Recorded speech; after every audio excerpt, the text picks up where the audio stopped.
listen up. If you're lifting weights consistently but your muscles aren't growing the way you want, your protein intake is probably off. Most guys are eating nowhere near enough protein to actually build muscle. Let's fix that right now so you stop wasting time in the gym. In this video, I'm going to show you exactly how much protein you really need to build muscle based on your body weight. You'll learn the difference between just enough to maintain and optimal for gains, whether you actually need protein powder, and simple ways to hit your daily target without living on chicken and broccoli. By the end of this video, you'll know the exact number you should aim for every single day, and how to hit it without overcomplicating your diet. Alright, let's start with the most important thing: why protein is non-negotiable if you want muscle. Protein is literally the building block of your muscles. When you lift weights, you create tiny amounts of damage in your muscle fibers. Your body repairs that damage by building them back stronger and thicker. That's muscle growth, but it can only do that if you give it enough amino acids, and those come from protein. Think of it like building a house. Your training is the construction team, your recovery is the schedule, and protein are the bricks. You can hire the best workers in the world, but if you don't deliver enough bricks to the site, nothing big gets built. That's exactly what happens when you train hard but undereat protein. Your body wants to build, but it simply doesn't have the materials. Now, let's talk numbers, because this is where most people massively underestimate what they actually need. When we look at the science, and I'm talking about hundreds of studies on strength training and protein intake, the sweet spot for building muscle is around 1.6 to 2.2 grams of protein per kilogram of body weight per day. Let's break that down with real examples so you can calculate your number right now. If you weigh 70 kilograms, that's about 154 pounds. Your muscle-building protein range is roughly 112 to 154 grams of protein per day. If you weigh 80 kilograms, around 176 pounds, you're looking at 128 to 176 grams of protein per day.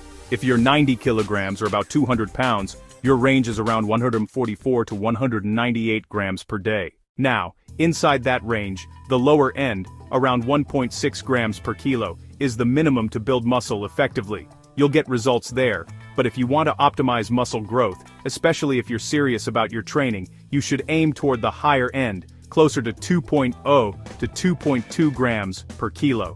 Here's a simple way to think about it. Minimum to grow, 1.6 grams per kilogram. Optimal for gains, 2.2 grams per kilogram. Let's say you're that 80 kilo guy. Minimum would be about 128 grams of protein. Optimal would be more like 160 to 175 grams. If you're only eating 90 or 100 grams, you're far below what your body needs to maximize muscle growth. You're basically telling your body, train hard, but build only a little. Now there's another important difference you need to understand: maintaining muscle versus building new muscle. To simply maintain your current muscle mass while you're training and not dieting super hard, you can probably get away with around 1.2 grams per kilogram. So for 80 kilos, that's about 96 grams of protein. But that's not a muscle building zone. That's just enough so you don't shrink. If your goal is to actually add new muscle tissue, you need to push that number up into that 1.6 to 2.2 range. Think of 1.2 as don't lose what you have, and 1.6 to 2.2 as build more than you have now. Studies that compare low and high protein intakes in people who lift weights show this again and again. When you keep the training the same but bump up protein from around 1.2 to around 1.6 to 2.2, people gain more lean mass and often lose a bit more fat at the same time. Same training, same calories, just more protein, better body composition. Now, the next big question: do you actually need protein powder, or can you do all of this with normal food? Here's the honest answer: you do not need protein powder to build muscle. You can absolutely hit your protein target with whole foods like chicken, beef, fish, eggs, Greek yogurt, cottage cheese, tofu, lentils, and so on. Most of the research I'm talking about uses regular food, not shakes. So why does protein powder even exist? Simple: convenience. Let's say your target is 160 grams of protein per day. If you spread that across 4 meals, that's 40 grams per meal. That could look like 200 grams of chicken breast, a big bowl of Greek yogurt with some whey mixed in, an omelet with egg whites and whole eggs, or a serving of lean beef. For some people, that's totally manageable with food. For others, especially if you're busy or not used to eating high-protein meals, that can feel like a lot. That's where a protein shake is super useful. One scoop of whey usually gives you around 25 to 30 grams of protein. 2 scoops, and you got 50 to 60 grams in one go. That can easily cover the gap between what you can eat from food and what you need for your target. So think of protein powder as a tool, not a magic supplement. It doesn't build more muscle than chicken or eggs. It just makes it easier to hit your total grams for the day. Whole food first, powder only, if you need help reaching your number. Now, let's talk about timing, and all the myths around it. You've probably heard things like, you have to drink a shake within 30 minutes after your workout, or your body can only absorb 30 grams of protein per meal. Both of those are overhyped or just wrong. First, your body absolutely can handle more than 30 grams of protein in one meal. Studies show that higher protein meals, 40, even 50 grams, are still effectively used by the body.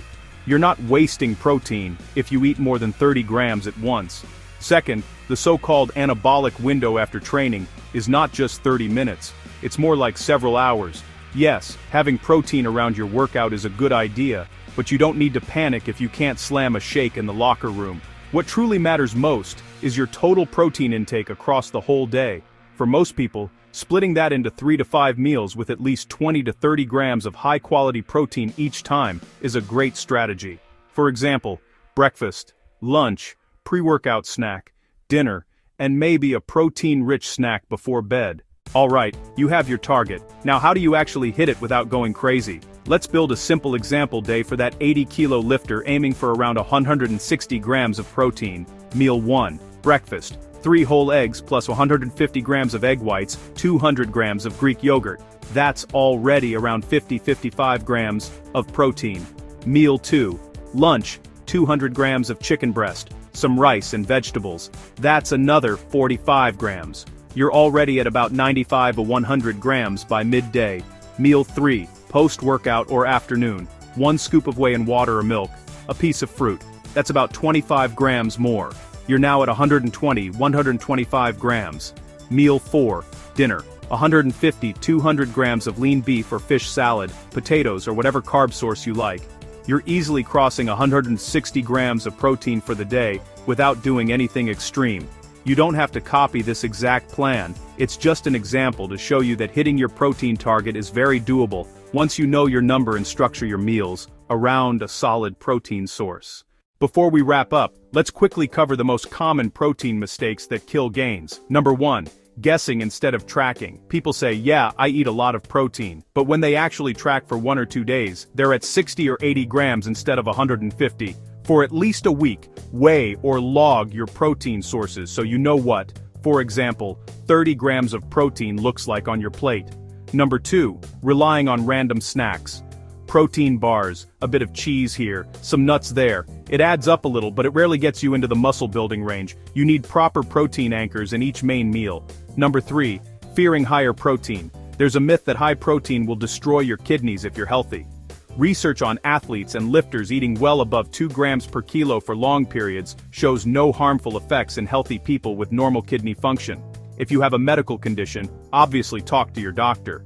But, for a healthy lifter, higher protein is not the enemy. So, let's put this all together into one simple action plan for you. Step 1. Take your body weight in kilograms and multiply it by 1.6 to get your minimum, and by around 2.0 to get a strong, optimal target. Step 2. Build your day around 3 to 5 meals, each with at least 25-40 grams of protein.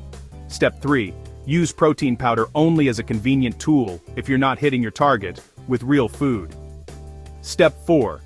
Track your intake for at least a week so you know you're actually hitting your number instead of guessing. Do this consistently for the next 8 to 12 weeks while you train hard, and you'll finally give your body what it needs to actually build muscle, not just maintain it. If you found this helpful, don't forget to subscribe, and share this video with a friend who's been training hard, but still under-eating protein. And now, in the comments, tell me your body weight and how many grams of protein you're currently eating per day. I'll reply and let you know if you're in a good range or if you're leaving gains on the table.